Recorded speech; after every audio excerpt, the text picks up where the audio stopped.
We're joined by Kevin Sanders, Director of War and Peace Foundation in New York, the Big Apple. Thank you very much for joining us again. Senator Obama has a total of 1,738 delegates compared to Senator Clinton's 1,599.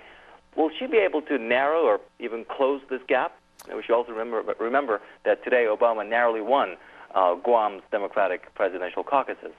Well, in the massively, unnecessarily complicated calculations that are involved in the American political system and the electoral system, the numbers, to the extent that they are the determining factor, are very much, almost inescapably now, on Obama's side. In war and in politics, truth so often comes down to numbers, and the numbers are certainly in his favor.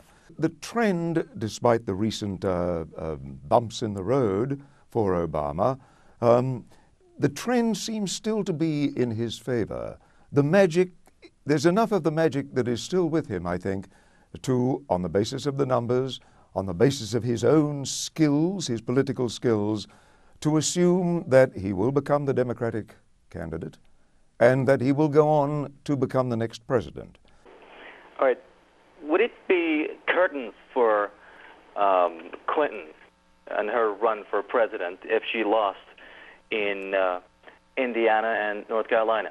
Yes, and that's where the numbers finally lock in and become cement. There is no escaping from the situation which would then obtain, and there would be tremendous pressure on her to gracefully step aside, and I guess she probably would. If she loses both next Tuesday, that's the result.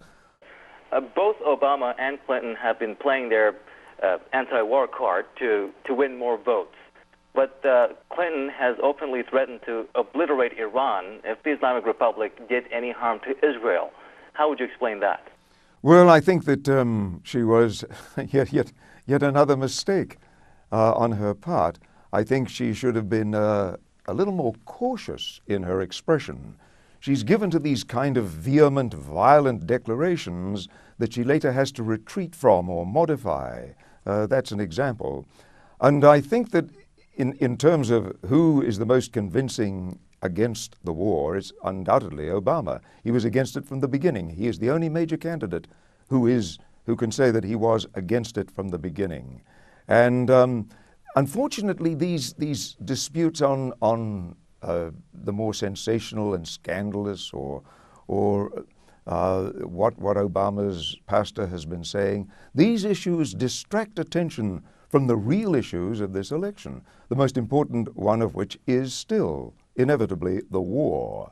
And there's not enough attention being given to the sort of provocative behavior of the Bush administration regarding Iran.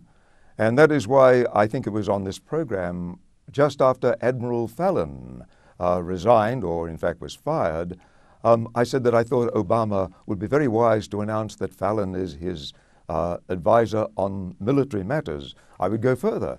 I think it would be very good if he were to announce that Fallon is his vice presidential candidate. There's already a Fallon for Vice President website now, and the right wing is getting very worried about the idea of Fallon running. They say, how could you possibly have running a man who has defied the commander-in-chief?